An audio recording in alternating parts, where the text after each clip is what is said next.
Hi, I'm Dr. Amy Robbins, and welcome to Life, Death, and the Space Between podcast. I'm a licensed clinical psychologist and medium, and here we discuss life, death, consciousness, and what it all means. So today on the show, I have someone that you have all been asking for. Danielle MacKinnon is an animal communicator, intuitive, soul-level coach, and the best-selling author of Soul Contracts. Find harmony and unlock your brilliance and animal lessons, discovering your spiritual connection with animals. One of the most influential animal communicators in the United States, Danielle is the go-to animal communicator educator at the Omega Institute and the Kripalu Center, and many other globally recognized teaching and wellness institutions. She is also the creator of Soul Level Animal Communication Method for intuitive connection with animals, in which animals give both physical and energy information to their owners that assist the owner in healing themselves. Whoa, okay, we have so much to talk about. I can't wait for this one. I really can't. Okay, so let's start with, do we plan our life with pets before they come to us? We do plan our life with our pets before they come to us, but it's more of a plan with the pets before we embody on this earth versus we're making a plan and we're kind of involving the animals. So the animal soul and our human soul get together before embodying. The human soul, according to the animals, human souls are always working on various lessons, various things to help them learn unconditional love. And animal souls have learned unconditional love. So when we, as the human souls, are working on, well, when I incarnate, I want to learn to believe in myself. So before embodying, that animal soul and I get together, hey, Harry, the animal soul, will you help me learn this lesson? And Harry says yes. So there's definitely a plan beforehand, but it's not a plan that's put in place to it's not a total 100% plan. Meaning I know that Harry, the animal soul, is going to incarnate. We're going to meet up at some point, work together, but the exact details of it are not worked out because of free will. So are these animal souls continuous animal souls, or do they go back and forth between being animal souls and human souls? Okay, so everything I'm telling you is from the point of view of the animal when I connect with animals intuitively. And what they've told me is they've mastered unconditional love. Humans have not. They don't want to go backwards. So why would they have? I don't blame them. Right. So they don't, I've never met an animal soul that's been a human soul. They don't have a desire. They're not trying to evolve to human souls because according to the animals are more evolved. They've mastered that unconditional love. So they go from different animal to different animal soul, like a dog can reincarnate as a horse, that kind of thing. But I've never met an animal who said, yeah, I'll be a human next time, or I was a human and now I'm an animal. You know how you hear certain religions say it's a punishment? You have to incarnate as a dog this time, a human has to. I've never run into that ever. So even dogs or animals that are abused are not here to learn lessons. Like, they've got it. They know they are going to love unconditionally, and they're trying to teach their owners that. Yeah, isn't that crazy? They're trying to help us learn this unconditional love thing. They're sacrificing themselves. They're hurting themselves. In the physical world, they are abused. In the physical world, this is a challenging life, but in the big picture of it, when you talk to an animal about the big picture, they're doing that so that we can learn. Because when you think about it, humans, we don't wake up in the morning and go, everything's awesome, I'm going to make big changes and evolve my soul. Like, no one does that. But we go, oh, this is terrible, I don't like this makes me feel icky, I want to change it. And when things aren't the way we want them to be, we work to make changes. And so animals are part of that. They're putting themselves in positions that are challenging, but they're also putting themselves in positions that are amazing. Like, animals are also, wow, I've never felt this way about another being ever, this cat that I have in my life. And now that cat is helping that human open up to trust, love, relying on somebody, that kind of thing. So it's on the flip sides. So they don't really have their own lessons. I know they're here to help us with ours. Yeah, it's a very different point of view that I've come to have through talking to the animals than I read out about in the world, because since the animals have mastered unconditional love, and you can kind of see that by take humans out of the equation and there's a natural balance. Right? Animals don't feel naturally, they don't feel badly about themselves. They don't wish they were thinner. They don't, you know what I mean? They don't go down the road of not loving themselves like we do. They've got that piece. And a lot of people will ask about that unconditional love thing. Well, how can animals have mastered unconditional love if the lion eats the gazelle? That's not unconditional love, but that's actually natural balance. Animals don't view crossing over as a bad thing or a punishment. It's part of the evolution. Does that make sense? It's like all one thing. Yeah. Well, and it makes a lot of sense because I was actually in Africa this year and was so incredibly moved by that whole ecosystem and the balance of it all, and how we were able to see the wildebeest do the river crossing, and we saw a crocodile take down a baby wildebeest, and then the mom came out and she was looking for her baby, and the guide said yes, she'll probably look for the baby for like a day or two, I know, which was like gut-wrenching, and then move on. But we joked because there was a bridge kind of further up the river, and he was saying that the wildebeest never crossed the bridge.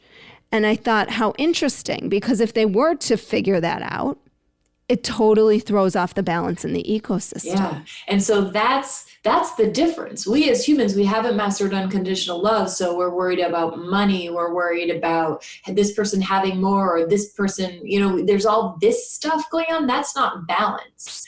Balance is that trust in the way things are working. And that's what animals have. And that's what they're trying to help us understand. I do have to say though, even though I know all that, listening to your story about the wildebeest baby, I still would have been upset. I still would have been crying.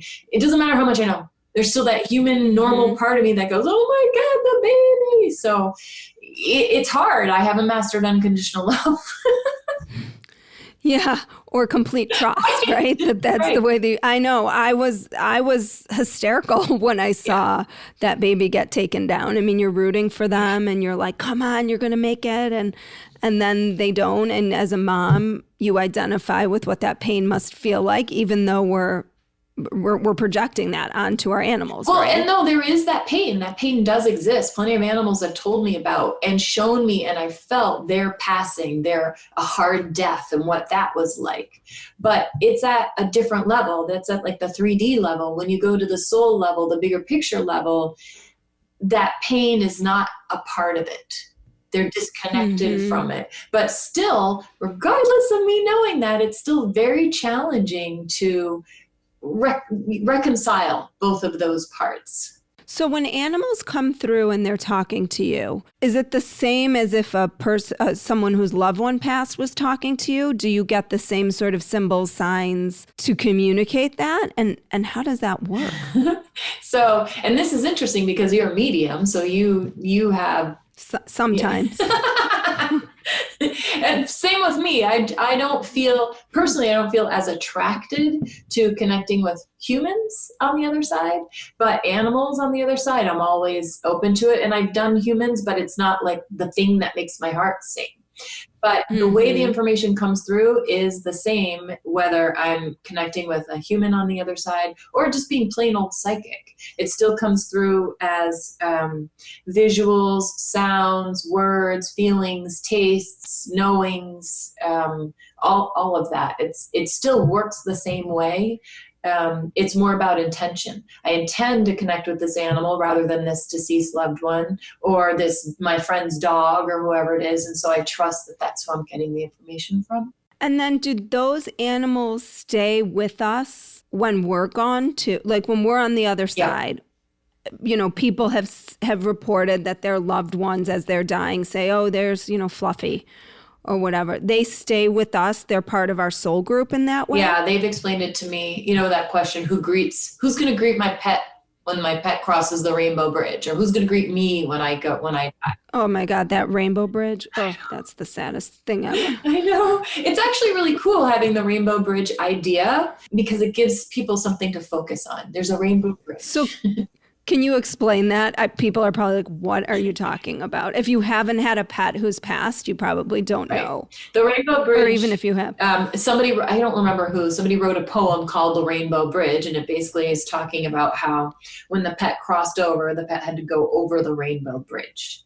And so a lot of people refer to animals crossing over as crossing the rainbow bridge. But it's great because it kind of takes away from, is it heaven? Is it, what is that? People are just feel safer with. And what happens is, according to the animals, we all reincarnate. We incarnate and reincarnate in a soul family, and animal souls are part of the same family that the human souls are part of.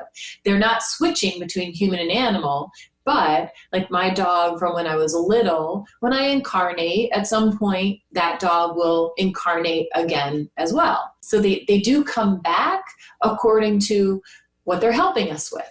So if my next lifetime I'm working on feeling loved, and that's the lesson I need to learn in order to get closer to believing in unconditional love, and that dog doesn't really have a role in that dog's not going to reincarnate in that lifetime.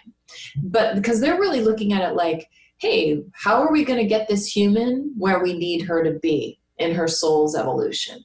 So they do reincarnate with us as needed, as it works for the big picture. Did that make sense? Mm-hmm. Typically a dog you wouldn't have a dog as a childhood dog and then that dog is back as your third dog as an adult. Right into it. And what's really crazy is I know there are other animal communicators out there who will say, yes, this is your dog for when you were 3. When I go and talk to an animal, they'll be like, no, I'm not, but I know that dog.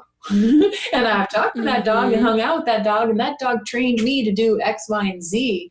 But my experience with the animals is the animal's usually training. The animal that crossed over is training the new animal. The animal that crossed over is arranging for another animal to come in. Like the animals that cross over are still very involved in our lives. They're still helping, they're still guiding, they're still watching over, but they're not, I've never yet met an animal that's actually reincarnated into the same person's life. And do they, when they're helping, watching over us, give us signs like our loved ones do? Yeah, they do. Why has my dog not given me a sign? Things that can block the signs are if the grief is really big. When people are grieving in a huge way, the vibration's lower and you're just not picking up on the signs. The animal may still be sending signs. Another thing that can block the signs are your expectations of what the signs are. Sometimes people who have a lot of knowledge about what signs are will be looking for those signs because that's what they know, not realizing, oh no, that was a sign right there, but it's not the typical sign. One of the ways that animals give signs frequently with me is actually through smell, which is kind of a bummer, but also cool because animal smells aren't always awesome. Right. Like, oh, I just smelled my smell of Bella, my dog, when she was dirty a lot and she swam in swamps. And I'd be in my office working and I'd be missing her and they'd be like, oh, Bella's here because I smelled her swampy, dirty dog smell go by. And they just, they're very much like humans. They want to give signs that they're around. Other signs like having the collar show up in the middle of the room. No one put it there. How did it get there? That I haven't really looked into why. Why is it harder to recognize a sign from an animal than a human? So my other question is, why do we have a much deeper connection sometimes with a specific animal in our lives? Like we're on our second dog. Our first dog was absolutely my husband's soulmate, like no question. This other one, not so much. And so a lot of people will be like, oh, this is my heart dog and this is my other dog. There's just that deeper piece there. In talking to the animals, what they've described to me is that every animal is working to teach us a lesson. Every animal that's in our lives is working to teach us a lesson. And some animals have a bigger pathway, like they're going to do more in that lesson. They play a bigger role, whereas others may have a smaller, more of a supporting role. So we'll feel this great, huge love for this one animal in our life, and then we love the other one, but it's not the same. It's just because that's how that animal needs to get that lesson through to you. Does that make sense? And do you only get, I've heard people say like you only get one of those in your life. Like you only get that one amazing animal that is just like your person. I know I've heard people say it as well, but really it comes back to the lesson. So if you need that again to learn that lesson, then that animal, the new animal, is going to be that for you. It just depends on what you need in doing whatever evolution the animals are helping you with. But I think a lot of people say you only get one in your life because it feels like that at the time. Mm-hmm. But it's what they're teaching us is always the value. Yes. And even the sub ones, the ones that are kind of like there as supporting roles.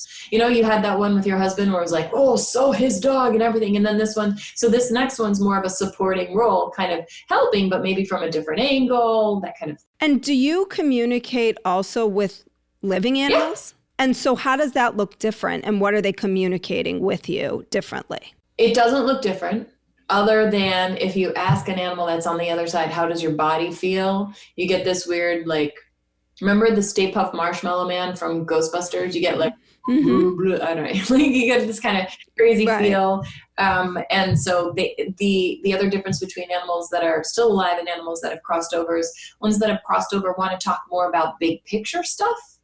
The big lesson, what's happening with the world, how they kind of go there a lot, whereas the ones that are still alive have that connection to our tangible, like our daily lives, and so they'll talk there as well as the big picture stuff. So what are they telling you? Like the ones that are here, are they saying to you, like my dog would say to you, tell my owner to stop yelling at me every time I jump on the counter? Or they can say that she's not getting patience, or like what are they? Is that so? They'll say very 3D tangible things like, I do not have a big enough bed and I want a bigger bed and this is what I want it to look like. They'll say that kind of stuff. Or they'll say, I am going to keep pacing and barking like this until my human takes up meditation and learns to calm down. Yeah, the whole thing. Oh my God, that's awesome. Oh, my dog for sure wants out of the crate at night. And so they're giving both concrete and kind of spiritual guidance. That's what all of the soul level animal communication that I do is about. It's about that concrete stuff and then really that bigger stuff to help you grow and evolve. It wraps both of those in there. So the concrete stuff for the human or sometimes for the animal, like how their life can be? A lot of the time what the animal concentrates on for the concrete stuff is whatever that human needs to hear to believe this is their animal, to like buy into the whole thing. All right. Like it's kind of like the animals, they do the concrete stuff, but they're really trying to get you to the other bigger picture stuff. And it might not always be unconditional love. It's always some version of unconditional love. So let's say this person needs to change their job and the animal wants to help them with that, but they're not changing their job because they don't feel safe about money. So now the version of unconditional love that this person needs to work on is believing that they're safe, supported, and protected. So maybe this cat is helping them learn that they're safe, supported, and protected by protecting them. It's always some version of any of those feelings that we feel not safe, supported, protected, not loving, not loved, not deserving or worthy, not good enough. These are just all versions that we've come up with as humans of not aligning with unconditional love. They're just ways we don't love ourselves. So the animals kind of figure out those ways and work with them, but it's always coming back to unconditional love. And do the animals communicate with each other telepathically? They do. Animals, that's actually why it's really cool. That's why I love teaching people animal communication, because when you're just being plain psychic, you don't have any extra help. But when you're learning to do it with an animal, because they do it every day and this is how they survive, it's like an extra Like you ate the power pill on the video game, and now, because the animals there are actually helping and guiding. What they do is they look at you and they figure out, well, what is the best way that I can give this information to Amy that she's going to be able to understand it, grab it and understand it. So, for example, animals for a while were communicating with me, and they were always bringing up different 80s movies. And I'm like, oh, yeah, 16 Candles. And I would describe the scene that the animal's giving me, and the person would be like, yes, just like that, because that's how I could receive that information best and pass it on. So they're reading you the whole time. Can they see loved ones who have passed and souls who have passed as well? I mean, I've experienced where my dog seems like he's barking at absolutely nothing. Yeah. Is he seeing things, and how do I know that that's it versus like a squirrel went by?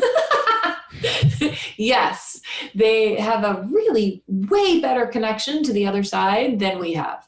So like when two cats live in a house, or two dogs live in a house together, and one dies, and we're grieving, and the dog is missing the animal, but the dog doesn't miss the other dog in the same way that we do, because they can still see each other, they can still talk to one another, there's still connection.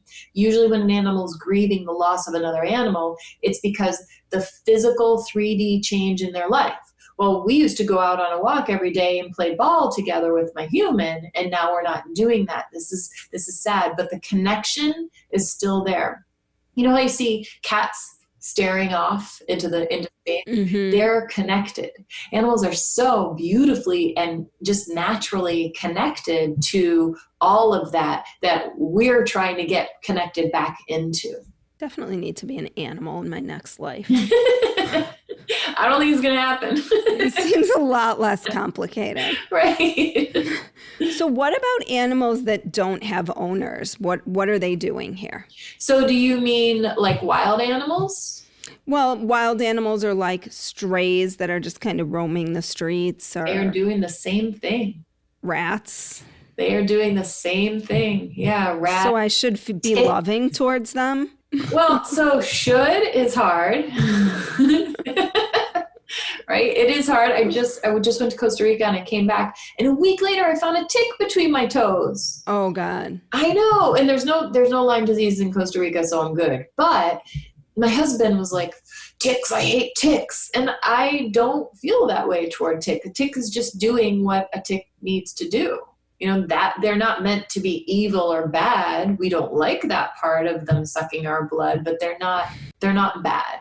So they're just existing to balance the ecosystem. Yeah, they're part of it, and they're bringing a certain vibration to Earth. Same with the crocodile, right? So the crocodile eating what was it, wildebeest? Wildebeest, yeah. That crocodile's not evil. And so many people look at it like it's bad. They're rooting against the crocodile. The crocodile just needs to eat. So these guys are all doing their part to balance and to model balance for us. Mm-hmm. It's interesting because there was something to me that was way more aggressive about the crocodile eating the wildebeest, because we also saw a lion kill, and the lion killed a baby warthog. So the baby warthog was with its family, but the lionesses were with their family too. They were with all their cubs, and it felt less.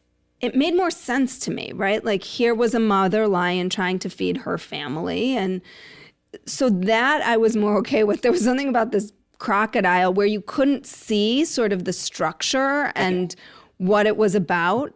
And you have to have that faith and trust that this is the balance of the world that we're all looking toward. Which happened first? The crocodile. Interesting. So from what I understand from talking to the animals, even you watching both of those scenes, while it's intended for them and for food in the 3D, there are lessons for you to learn from seeing both of those scenes. It's interesting that you first had the tough one, and then they come through and they show you, hey, you were able to go, all right, this is what it's all about. I get it better now. So yeah, and I remember thinking, we were joking because, you know, we had our list of all the things you want to see when you take the trip of a lifetime like this, and the likelihood of seeing all those things is pretty slim. Yeah. And so we we did somehow. But when we were talking about wanting to see a lion kill, I just remember thinking like, I don't think I'll be able to handle that. I don't think I'll be able to handle that. And the lion kill that we did see was totally, I could digest it, not literally, but I could take that in. That's funny that you said digest it. I know. And could you digest it because you'd already seen the wildebeest one? Probably. And I think because it just didn't seem like I didn't have to watch like a lion take down a wildebeest or a buffalo where there would have been more squirming and noise. And it was like it just grabbed it and that was it. And so it was super tolerable for me. But like I feel like if I would have seen something so aggressive like that. And we did also see like a wildebeest that had just died, and we kind of watched the ecosystem of the vultures come in and, you know, the hyenas and all of that. But watching the actual kill is so emotional. Yeah. And here's what's crazy. The animals know what's going on. They know the big picture. So did they know that you would be seeing this, that we would then be here and you would be talking about it, which would in turn help other people understand and open to this idea as well? I think they knew. Well, it's funny because we were joking that we'd be like, we really, really want to see this today. And literally it would show up for us. Wow. Talk about like manifesting intention, right? And so we were joking that like there was a behind the scenes, like quadrant 1, release the cheetah. And then, this is what I'm talking about though. If you can kind of wrap your head around that these guys are here to help and give you what you need to grow and evolve, you know, you get experiences like that. Mm-hmm. Yeah. And it was, I mean, it is a life-changing, just mind-blowing experience to see animals in their world, on Earth, doing what they're supposed to be doing. Living in balance, which does not necessarily look like what humans live like when we think we're in balance. Oh, this is just a reminder of how out of balance, certainly I am today, but I think how out of balance we all are. How can people connect with their pets once they've crossed over? I would say the easiest way is to put a pad of paper and a pen by your bed. And then before you go to bed, think about the animal. Literally just think about the animal, like, oh, I miss you, Bella. I loved cuddling you, that kind of thing. And then ask the animal, will you give me a message tonight? The animals do visitations. That's a very easy way for them to show up. And I know you being a medium, there's human visitations. Same thing. I feel like animals, it's kind of their most easy way to give signs and messages and real kind of more bigger messages, because that's when we're most open. You know, all of our, oh, I need this, I need it this way, kind of goes away while we're asleep. So that's the easiest way for them to slip in. And usually the messages are messages showing the animal, hey, I'm good, I'm happy. You know, they're just messages, I'm good. Why are they here for so short? It feels too short to us. But what I have seen is animals so often use their passing as another way to help us grow and evolve. Think about how much guilt we have over an animal's passing. I wish I could have done. I mean, it's like huge. And so all of that. So a lot of, if you're going to have guilt over your animal's passing, you're probably also somebody who has guilt in your life and you always think you're not doing it well enough, et cetera, et cetera. So it usually is another way to work on the lesson with us. That makes a lot of sense. Yeah, it's not fun. No. And how our animal chooses their death has to do with what we need to learn. Yeah. I mean, their physical body obviously gets tired and done, and they do need to let go of their physical body, but they will work it so that we can get the most out of their passing. That doesn't mean so it's the easiest passing. Often it means it's the hardest passing, but they want to help us through their passing. My dog's was so traumatic. Oh. Yeah, it's so, and when it's traumatic like that, when you're ready, you kind of want to step back and go, all right, was there anything I can learn out of this? What emotions came up out of this other than grief? Because those emotions are going to start telling you where that animal wanted you to work. Okay, I'm going to have to go back and look at that more about that. Oh God, the work never ends, does it? The human work. Yeah, I like using what animals are giving us to do it. I feel like it's a shortcut. Well, yeah, and I think we can accept it from animals in a different way. Yeah. Than we can from our human people around us, right? Yeah, because our human people around us have all their stuff. And then we're like, are they still in their stuff? But animals, right. So many people view animals as just kind of more perfect. Well, and if my child behaved in the same way that my dog repeatedly does, I think I would be more angry with my child than I am with my dog who repeatedly does the same thing over and over again, right? Like now it's just sort of like I accept it in my dog that he likes to jump and take dish towels off of the counter. He's a big counter surfer. When my kids repeatedly do the same things over and over again, I certainly don't have that kind of patience. But I don't think it's about accepting that your dog does that. So look at what emotions come up and how you feel about yourself around the dog doing that continually, because the lesson is in there. When they do a thing and it really gets you, that's when you know they're working on a lesson with you. That's the space. Okay. All right. So yeah, maybe patience is part of it, but I have a feeling there's a little more there. Oh, do you know?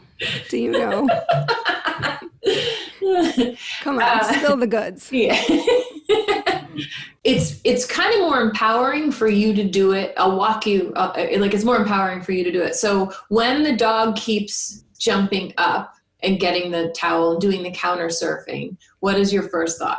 Oh, again, seriously. And how does it make you feel about yourself? What do you say to yourself? This is so aggravating. And keep going. Go in further. This is like therapy. I love this.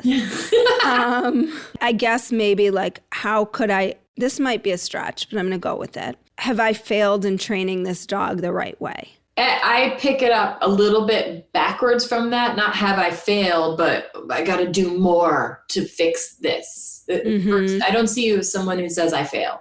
It's more, I got to do more. I got to do more. Yeah. Oh my God. Yeah. Like I'm not doing enough. Wow. Yep. So that's where the lesson from this dog is. Does that make sense? Gotcha. So it has to be sort of a surrender to I am doing enough. Could be. If you could surrender to that but actually surrender. Not tell yourself you're Don't cheat surrendering. What? I said don't cheat surrendering. Well, you can't just say, all right, I'm going to surrender, right? It's more like, well, what does it feel like? Let me try this out this time and see. I'm going to be like, all right, whatever happens here, let it happen and notice how you feel. Notice the differences. It's a little bit of trial and error with you feeling it out as your dog's doing it. Does that make sense? Mm-hmm. There's a lot more to it, but I would say just start there so that you can see what happens is if one time you're like, all right, whatever, he's going to get up there. Yep. He just did whatever. And you don't do the kind of beating yourself up. You go, I'm doing whatever right now. I'm in whatever mode. See how that feels. And then notice if your dog continues doing it to the same degree. So when you're making headway on it, your dog will start doing it less. When you're continuing to beat yourself up about it, the dog will, start jumping up on the counter. They elevate the. And it might be not doing it. It's not necessarily, it's the beating myself up. Yes. In my life that I'm not doing enough. Yes, but you don't have to extend it out into your whole life. Just do this part with your dog because that starts shifting that belief that makes you keep beating yourself up, and then that will filter out into your life. Just do the part with your dog. Right. Oh my God, this is awesome. Okay, if people, maybe me, want to take your class, tell us about that. And we're doing a little partner promotion here today. So can you tell us about where people can find you? And they can go to my website, DanielleMacKinnon.com. And I'll have it in my show notes and everything. Oh, cool. Oh, so handy. And I do have an instant access online class where you can buy it, and within 5 minutes, you're doing the first lesson online. So there are videos recorded of me teaching an online class where you get to learn to actually do psychic communication with animals. And if you guys go on, and you put in the promo code LIFE50, Yes. right? LIFE 50. Yeah. You will get $50 off. Yes. Yay. Yeah. I'm so psyched we thought of this. I know, me too. I've never done anything like this before. So I just wanted to try it out. And Danielle was more than willing to let me try it with her. So thank you. The more people that learn animal communication, when you learn it, it's weird. It starts making you actually do your work, your inner work, and evolve and grow. So that's kind of... Well, and it's so much easier. I mean, you really got right at it very quickly and very timely for what I'm dealing with right now, to the point where it almost makes me want to cry. It was just so genuine and so much about now I can shift how I'm thinking about myself and my dog in terms of what he's there to teach me. Yeah. It's crazy the depth they go to teach us stuff and the lengths they go to. Well, thank you so much for your time today. I loved this. This was just what the animal ordered, I think, for me today. Thank you for having me. Thank you. Like what you heard today and want to hear more? Curious about what comes next and what it all means? You can subscribe on iTunes. Just go to podcasts and find Life, Death, and the Space Between and hit subscribe. And you can follow me on Twitter and Instagram at Dr. Amy Robbins. Ask me any questions you might have, let me know what else you'd love to hear about, or just share your story. I can't wait to hear from you.